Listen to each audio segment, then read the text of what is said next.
logiquement déedéet. non mënuñ ko bàyyi ci ce serait un désordre juridique parce que ce sont les Sénégalais pour lesquels on a fait la loi les Sénégalais yi tax ñoom ñuy appliquer loi ñu ne kii dafa tooñ loi Sénégalais yi non ñun moom lañ bëgg mu nekk président est-ce que foofu mën nañ faa utiliser loi. ah non damay bàyyi gars yi apprécier. voilà non je te pose la question c'est important. en fait xam nga lan la ma bàyyi la nga yeggal lu tax ma wax ko ni ko. ñaari dëkk yi c'est-à-dire fi ma doon comment dire sax comparaison bi ma doon def. c'est-à-dire la France c'est la France. Exactement. Le Sénégal c'est le Sénégal. Exactement. Les réalités de la France c'est pas pareil au Sénégal. Les droits c'est le même dans toutes les sphères du monde. fii dañu am politiciens yoo xam ne. lu dama lay wax ma répété ko. lu yàqu. coow lu jib ci diggante yoon. politiciens ñoo ko fa indi. tous les jours magistrature justice ñu ngi def ay procès. tous les jours ñu ngi condamné ay nit. tous les jours ñu ngi convoqué nit di ko mettre mandat de dépôt doo dégg benn coow. mais quand ça concerne un homme politique. toutes les interprétations sont possibles. c'est important politiciens yi la. yéen ñi ñuy teewlu sur Sénégal 7 l'actualité à temps réel dañuy dox di wéy le grand entretien bi nga xamante ni mi ngi dalal l'ancien ministre d'État su Wade mu nekk Babacar Gueye waaye tamit nekk leader politique jiite mouvement Manko Mucc dañuy wéyale laal ci beneen tomb ndax dañuy desandi ci Barthélémy Diaz rajo nañ ko ba tey il est maire de la ville de Dakar waaye mel na ni fauteuilam fële ca mairie Ndakaaru menacé wu na ban ëllëg nga xalaat tey ci avenir politique Barthélémy Diaz. comme tous les hommes politiques am na fi homme politique tëj nañ leen kaso def nañ fi tooxi dooni terewul ils ont par la suite am un avenir politique ba tey ñu ngi doxal réew mi donc un homme politique ne doit pas warul ragal am ay tolof ci destitution wala tolof ci radiation wala tolof ci mu nekk ci organe bu mel ni mairie ñu maanaam conseil yi def complot bloquer le collectivité territoriale bi ministre bi nga xam ne moo yor collectivité territoriale ne comme mairie bi mënatul dox dama koy def sous délégation spéciale mais au moment où je te parle Barthélémy Diaz mairie bi dara mënu ko ci fekk sauf bu fekkee def na lu tax ëllëg bu ñu defee ay enquête retrouver ne dafa mal géré retrouver ne dafa détourné xaalisu mairie buñ ko ca condamné bu boobaa ministre bi nga xam ne mooy yor collectivité territoriale mën na ko fa jëlee. ci sa observation ci carrière politique Barthélémy Diaz ba li ko yóbbee tey yenn jafe-jafe yi ba radiation tey ndax da nga jàpp ni dafa am ay njumte yi nga xamante ni def na ko mooy erreur yi ko coûté tey jii nii tey. mais pourquoi yow nga pessimiste nga jëlee aspect bi. ay njumte alors que lu tax waxoo ne il a des qualités qui lui permettent d'être un homme politique. alors vous allez apprécier. la question non parce que la question elle est biaisée parce que boo ne moon naka nga gisee taxawaayu Barthélémy Diaz ci arène politique ak nu mu doxalee politique.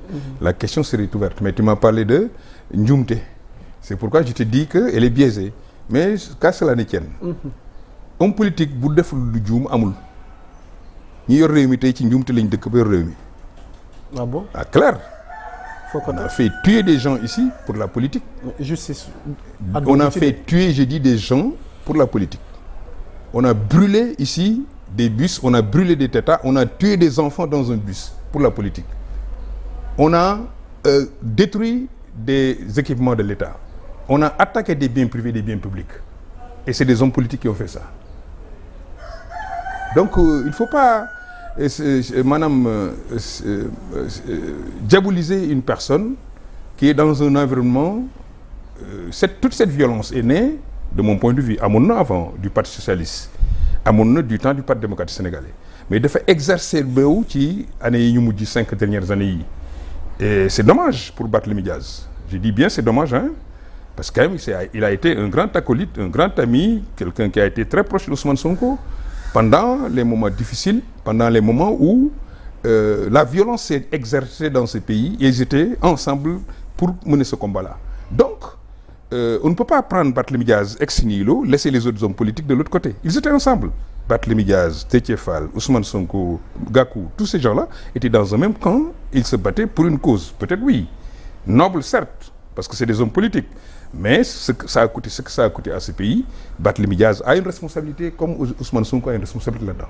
ma jeexal la ma jox la nga wéyale waa taxawu Sénégal ñoom dañoo offusqué wu génn def seen communiqué jàpp ni autant bu fekkee lii ñu def Barthélémy Diaz sur instruction du ministre de la Justice Ousmane Sonko am na condamnation définitive ci mbirum bi ko opposé woon ak ki nga xamante ne moom mooy Mame Mbaye Niang ci mbirum diffamation bi lu tax mu valable pour Barthélémy Diaz valable tey jii ni pour Ousmane Sonko est-ce que finalement on peut parler d'une justice équitable dans ce pays ndax justice bi nekkeewul di demee ñaari tànk njàngat googu lu ciy sa xalaat ak waaw ñoom li ñu wax aussi boo ko constaté mooy les faits loolu kenn mënu ko commentaire du interprétation bu fekkee dañu bëgg a jël condamnation antérieure appliqué ko ci nouvelle élection bu ñu ko defalee Barth war nañ ko defal Sonko parce que Sonko a été aussi condamné de manière définitive dans une affaire. Et quand on dit un député condamné nga li ma doon expliquer de manière définitive dañ la war a radier je dis qu'on parle du député qui est en fonction Ousmane Sonko n'était pas en fonction malheureusement aujourd'hui il a été élu député Barthélémy Diaz n'était pas en fonction il a été élu député et aujourd'hui on est obligé de sanctionner Barthélémy Diaz et de laisser Ousmane Sonko dit-il mu ne dañu suspendre mandat la notion de suspension de mandat n'existe pas en droit au Sénégal. Donc expliquez-nous. Amul. La loi ne prévoit pas. Ousmane ci bés bi ñëw na ci suba si ne démissionné na ci. jeex na on démissionne. il y a pas de suspension. mais après on nous parle de suspension à tout moment mën na soxla mandat nag mbir mi nan la war a tëddee. merci dama ne la. ci corpus juridique muy constitution du règlement intérieur assemblée amul suspension de mandat de député xam nga moo am. démission le député mun na démissionner député bi bu démissionner nag bu fekkee député bi démission bi li ko waral. ça dépend ci li ko waral bu fekkee député bi dafa am ay fonctions ministérielles maanaam nga nekk député ñu nommé la une fonction ministérielle dama ne bu fekkee nga nekk député ñu nommé la fonction ministérielle foofu incompatibilité bi moo wax ne munoo nekk député nekk ministre tant que yaa ngi exercer say fonctions ministérielles munoo nekk député noonu la ñu ko waxee. tant que yaa ngi exercer say fonctions ministérielles nekk mënoo nekk député à contrario boo exercer sur say fonctions ministérielles war ngaa dilaat sa mandat député mais voilà le mais ci dernier alinéa loi boobu texte boobu dafa wax ne loi organique mooy wax modalité yi ni ñu koy doxalee loi organique boobu mooy loi organique assemblée or loi organique boobu kenn mësu ko jël ba tax na tey boo nekkoon ministre nga nekkoon député ñu la nommé le ministre sa fonction ministérielle jeex nga bëgg a demaat assemblée doo am foo jaar parce que la loi prévoirul naka nga fay jaaree. dal na ku mel ni par exemple Abdoulaye Seydou Sow bi mu nekkee ministre mandaam jeex ak élection présidentielle xam naa ne mu doon wax ne dafay dellu assemblée. mais modalité dellu assemblée amuloon parce que loi organique bi kenn tabaxu ko.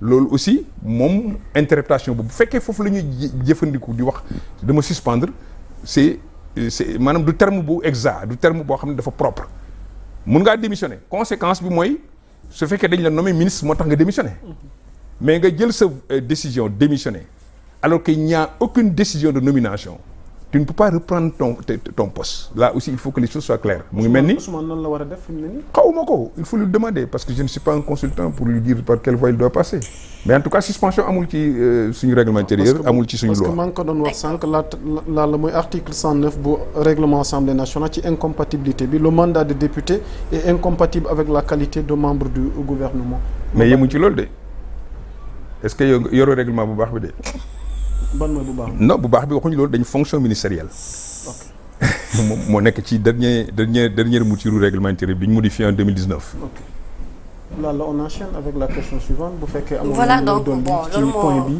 peut-être point assemblée bi attente yi ci 15e législature bi défier parlementaire yi donc parlementaire yi war a ñëw ci ay projet de loi yoo xam ne dina amal njëriñ askan wi. ma ne man j'ai des problèmes par rapport ak perception bi nit ñi di am ci assemblée nationale bu démb bi tey ak bi ñuy xaar suba. Pourquoi?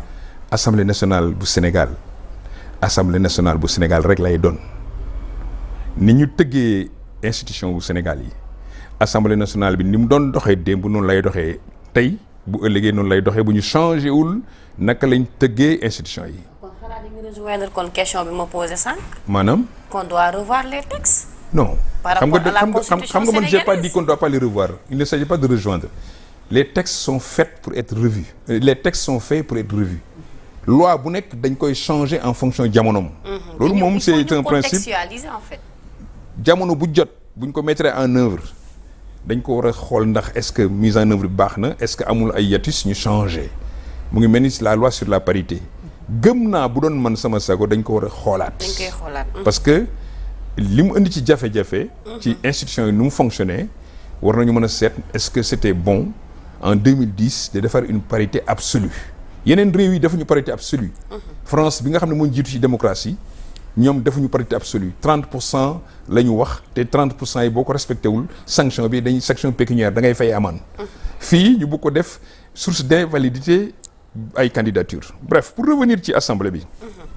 li tax ma am ay njort bu baaxul ci dara du soppeeku niñ ko bëgg ni ñu wutee assemblée bi la ñi doon wut assemblée bi dañu wax ne voté leen ñu pour ñu am les moyens de mettre en œuvre suñu projet parce que député yi fi nekk duñu ànd ak ñun suñu projet kon ça veut dire que bu ñu amee yenn député ñooñu dañu ànd ak ñoom ci seen projet ça veut dire donc que l'Assemblée nationale est arrimée au projet quand je dis arrimée mooy majorité ba fa nekk tey nekk majorité Pastef Sénégalais yi ñoo leen tànn et c'est normal c'est pas la première fois et puis c'est pas le meilleur ratio de résultat par rapport ak régime bu daanu beneen di ko remplacer Macky Sall a fait mieux que Pastef en termes de ratio maanaam daaneel Ablaye Wade député yi mu amoon du point de vue ratio mu ëpp fop député yi nga xam ne moom la Sonko am bi mu daaneelee Macky Sall donc loolu du débat bi mooy député yooyu ñu fal leen xam ne ñoom dañuy wax naan kii du député